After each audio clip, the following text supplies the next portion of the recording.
Assalamualaikum warahmatullahi wabarakatuh. Selamat siang pemirsa Ratas TV dimanapun Anda berada. Jumpa lagi bersama saya Agus Supriyanto.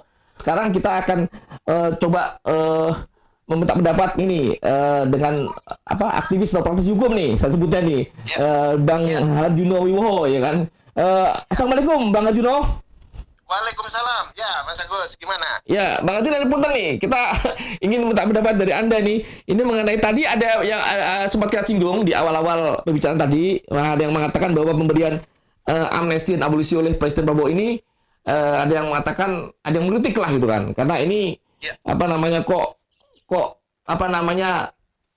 kasus dugaan korupsi yang diberikan. Sedangkan dahulu ada, di Orde Baru tuh ada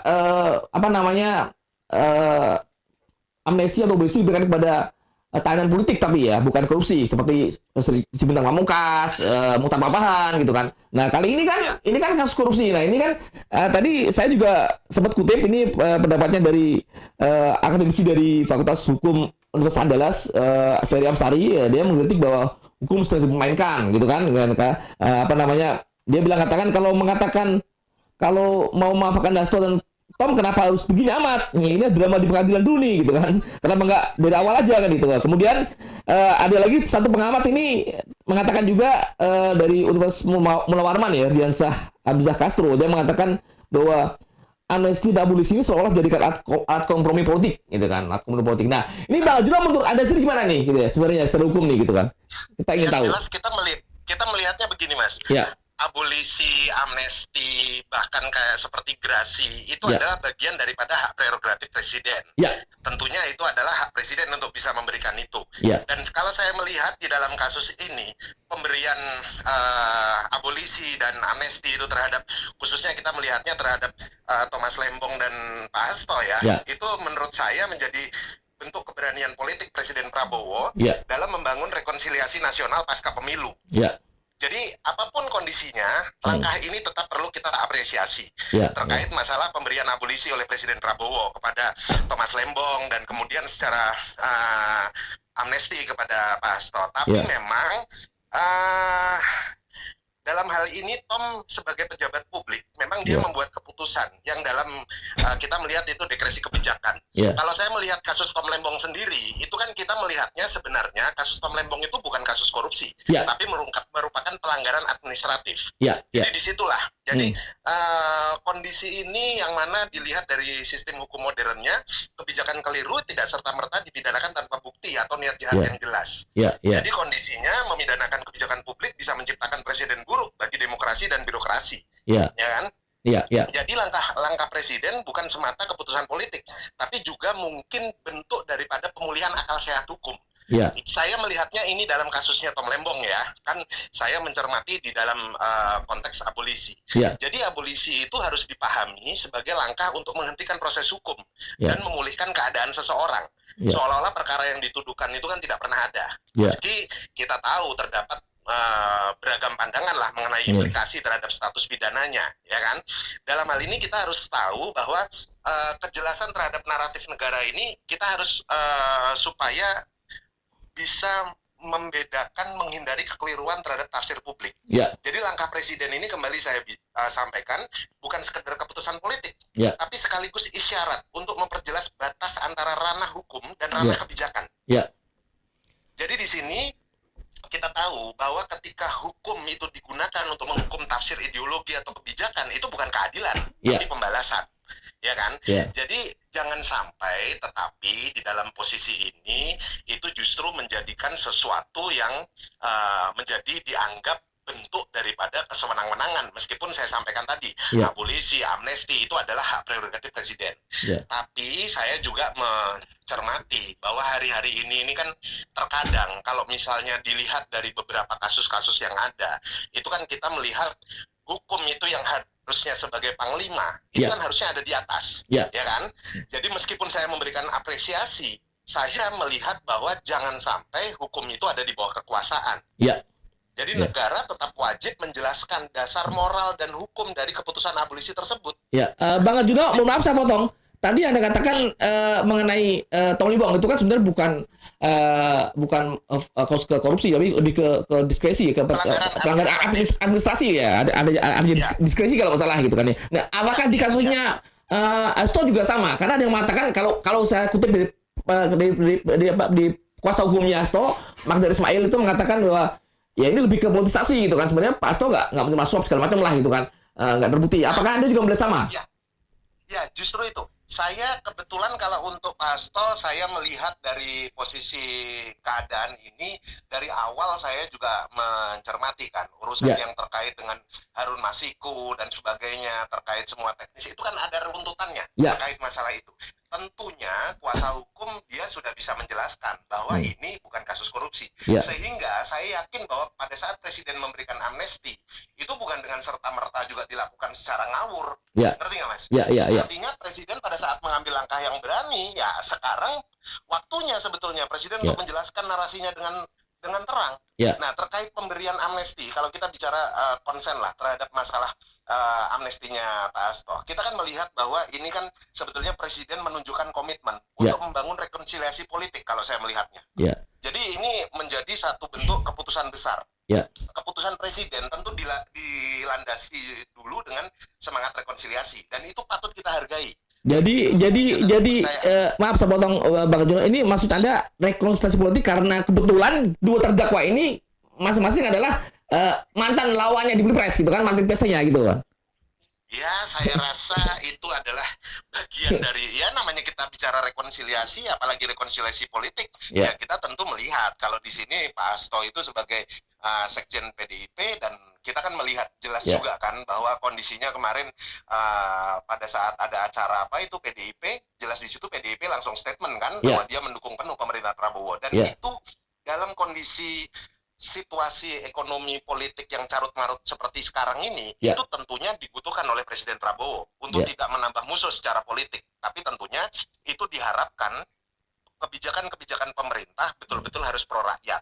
Ini kan situasi yang jangan sampai mengganggu di dalam semua proses keadaan yang sekarang ini. Mungkin apapun juga Presiden membutuhkan situasi yang tenang di dalam menyikapi, tentunya untuk kita tahu sama-sama kita ini kan sedang menghadapi masa krisis secara global kan. Apapun juga kita ini menghadapi masa krisis. Dan saya melihat bahwa di dalam kondisi khususnya seperti Pak Hasto, Presiden ingin agar seluruh elemen politik bisa bersatu untuk membangun republik ini.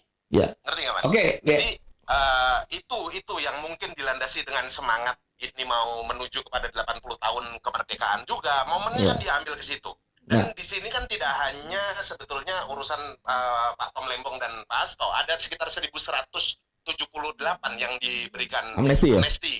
Cuman memang sedikit mencolok nih, khususnya ini berkah bersama ya kan, doa Tuhan, seperti Pak Tom Lembong yang mungkin ada beberapa statement saya sebelumnya bahwa itu merupakan pelanggaran administratif, dengan dukungan publik juga tentunya, makanya Presiden berani memberikan keputusan untuk memberi abolisi itu, dan alhamdulillah bisa disetujui oleh DPR. Nah, Bang Juno, punten, nah ini apakah ini kan ada juga sebagian publik mengkhawatirkan, nah kalau seperti caranya nanti jangan-jangan nanti next para pelaku korupsi yang di dalam korupsi juga akan diberikan sama amnesti dan abolisi oleh Pak Presiden Prabowo gitu kan. Tentunya kan dari sempat kan Presiden ada statement. Misalnya kita melihat sedikit di dalam kasus lain ini. Kita melihat sedikit dalam kasus lain, misalnya kasusnya Riza Khalid, misalnya kita lihat.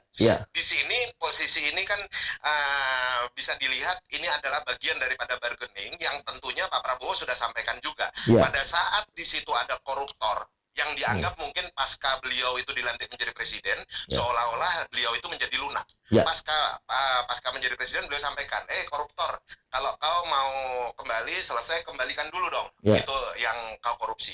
Sebetulnya kita bicara hukum, pidana itu konteksnya di dalam posisi ini tentunya kalau memang itu terbukti betul-betul pelanggaran pidana, ya tetap harus dijalankan proses hukumnya. Tidak bisa dengan serta-merta juga Presiden memberikan abolisi dan amnesti. Tapi kan kembali saya bilang, di dalam kasus Pak Tom Lembong ini khususnya pada saat diberikan abolisi, ini kan sesuatu yang saya memang di statement saya sebelumnya saya sampaikan, ini merupakan bentuk daripada pelanggaran administratif, dan nyatanya kan betul dengan dukungan publik dan sebagainya bisa seperti itu. Tapi mungkin tidak dengan kasus lain. Ya. Kenapa kasus yang seperti sekarang kita lihat kayak Reza Khalid sampai dengan detik hari ini bahkan dia sudah dianulir menjadi warga negara Malaysia ya kan, kemana-mana tidak bisa mendapat perlindungan hukum. Karena apa? Karena memang dia sudah mengambil sesuatu yang luar biasa dan dia mungkin melakukan bargaining ini kan puluhan tahun. Lebih dari 10 tahun mungkin dengan rezim-rezim sebelumnya gitu loh Mas. Jadi memang tidak dengan serta-merta presiden juga kemudian semua secara pukul rata itu nanti diberikan pengampunan, tidak begitu juga. Tapi kenapa saya tadi menyebutkan urusan Pak Tom Lembong itu seperti itu, urusan Pak Hasto bagian daripada rekonsiliasi politik, dan mungkin ada penjelasan-penjelasan dari kuasa hukum yang mana memang dalam hal ini itu bukan merupakan kasus korupsi. Dan itu pasti punya pertimbangan. Hanya saja sekarang kepercayaan publik ini jangan sampai dirusak. Presiden harus bisa menjelaskan secara terang benderang terkait masalah pemberian abolisi, amnesti dan sebagainya ini. Gitu loh Mas kira-kira. Yang terakhir Bang Arjuno, apakah Anda juga mendesak? Artinya ini kan Pak Prabowo kan sudah jelas di statementnya beliau begitu pasca dilantik presiden mengatakan bahwa akan kukejar juga sampai ke Antartika para koruptor. Nah, kasus masih banyak kasus korupsi yang banyak kasus korupsi kakap yang lainnya yang tentu belum kesentuh. Nah, apa pandangan Anda? Apakah Anda meminta agar Pak Prabowo jangan tebang pilih dan harus mengusut tuntas kasus korupsi yang lainnya gitu kan, yang kelas kakap terutama gitu? Iya. Justru itu kasus-kasus yang berkaitan dengan masalah keuangan negara, kerugian terhadap keuangan negara, khususnya kalau saya lihat misalnya dalam hal ini kasus BLBI. Kita lihat salah satu contoh saja. Bayangkan betapa misalnya kayak obligor Samsul Nur Salim, ya kan, sudah diberikan SKL, tapi detik hari ini tetap tidak berani pulang ke Indonesia. Itu sebetulnya harus secara terang benderang harus dibuka. Apa sebabnya? Di situ terjadi financial crime dan sebagainya, itu harus diusut tuntas. Jadi seperti kasusnya misalnya kalau kita lihat kayak misalnya kasus penjualan BCA kemarin dengan wafatnya Pak Kwek Kiangi, itu menjadi sesuatu hal yang menjadi pengingat kita bahwa beliau itu bukan hanya seorang teknokrat, beliau adalah pejuang di dalam hal ini masalah ekonomi. Banyaknya hal-hal yang masih merugikan keuangan negara. Presiden sebetulnya bisa melihat dari mana sih konteksnya. Misalnya kita lihat dari para bank-bank itu, ya kan? Itu kan di BPK jelas kelihatan berapa hutang-hutang itu yang harus diselesaikan. Itu menurut saya tidak hanya kasus korupsi itu dilihat dengan serta-merta pelanggaran-pelanggaran yang kemudian orang kabur. Sebetulnya apa yang menjadi piutang negara di situ harus dikejar. Seperti halnya misalnya kita tahu bahwa di era Pak Jokowi kemarin ada Satgas Penuntasan BLBI, ada Satgas PLBI. Itu dengan posisi yang belum tuntas sampai hari ini, Pak Prabowo harus bisa melanjutkan itu. Jadi kita harus ambil apa yang menjadi kebijakan daripada presiden sebelumnya, Presiden Jokowi itu yang bagus ya kita ambil, tapi hal-hal yang lain Pak Prabowo sebagai presiden harus tetap independen di dalam mengambil sikap-sikap ini supaya secara politik kita membuat rekonsiliasi politik secara damai, secara baik. Tapi untuk kasus-kasus korupsi yang besar yang jelas itu merugikan keuangan negara itu tetap harus dikejar. Artinya masih ada PR ya buat Pak Prabowo untuk menuntaskan kasus korupsi yang besar itu ya, gitu kan? Betul. Kasus korupsi besar itu kan banyak, kasus korupsi yang terkait masalah minyak ini, urusan Reza Khalid, kasus BLBI, kasus-kasus perbankan, perampokan, kejahatan perbankan secara sistemik, itu menjadi PR untuk Pak Prabowo. Dengan apa? Ya beliau harus berani secara tegas. Misalnya saya tadi tidak sungkan saya sampaikan. Teruskan itu apa yang menjadi pernah perjuangannya Pak Jokowi terkait pembentukan Satgas BLBI itu harus dituntaskan. Baik secara perdata yang pernah dilakukan oleh Prof Mahfud itu di meja Satgas BLBI maupun yang secara potensi pidana. Itu sudah jelas kok. Yang sekarang mungkin masih berkeliaran dengan tenang ibaratnya. Koruptor itu kan bukan hanya koruptor yang kemudian dia sekarang kabur tidak berani pulang.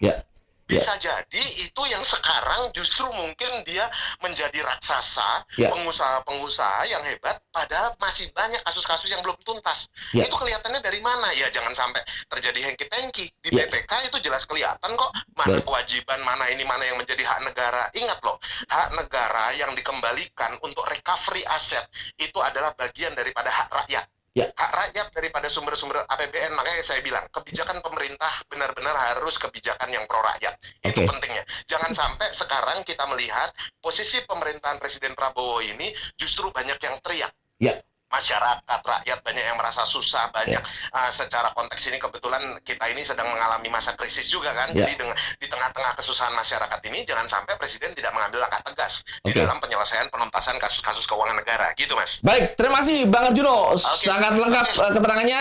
Ya, pemirsa, juga tadi bincang-bincang dengan Bang Arjuno Wiwoho, beliau adalah praktisi hukum atau pengamat hukum. Dan nanti kita akan nantikan lagi perkembangan seperti apa yang pasti Ras TV akan terus mengupdate ya kan tentang kasus Amis WC ini, dan mudah-mudahan ini jadi pencerahan semua buat kita semua gitu kan. Ya, kita tidak ingin menjudge salah satu pihak, tidak dalam hal ini kita akan di tengah gitu kan. Terima kasih pemirsa bincang kita, dan Bang Arjuno terima kasih sebelumnya. Nanti kita tunggu lagi nanti kita akan jangan sungkan lagi kalau ketika nanti Ras TV untuk meminta pendapat Anda Bang Arjuno. Oke, terima kasih Mas. Ya, terima kasih. Assalamualaikum. Waalaikumsalam warahmatullahi. Ya pemirsa, diberikan tadi bincang-bincang saya ya, kupasan topik hari ini mengenai amnesti dan abolisi yang diberikan oleh Presiden Prabowo kepada dua terdakwa kasus korupsi, yaitu Tom Limbong dan Hasto Kristianto. Ya, kita berharap hal ini bisa jadi penambahan literasi atau wawasan kepada pemirsa gitu kan. Kita tidak mencoba untuk menjudge satu pihak, tidak, tapi kita akan coba terus paparkan informasi yang lebih update dan tentu insya Allah berimbang gitu kan. Bisa nantikan lagi terus perbincangan di channel Ras TV, channel yang tajam, berani dan informatif ya, dari studio Ras TV di gedung Associate Tower kawasan Intermart BSD. Saya melaporkan. Terima kasih. Assalamualaikum warahmatullahi wabarakatuh. Ratas TV yang tajam, berani dan informatif.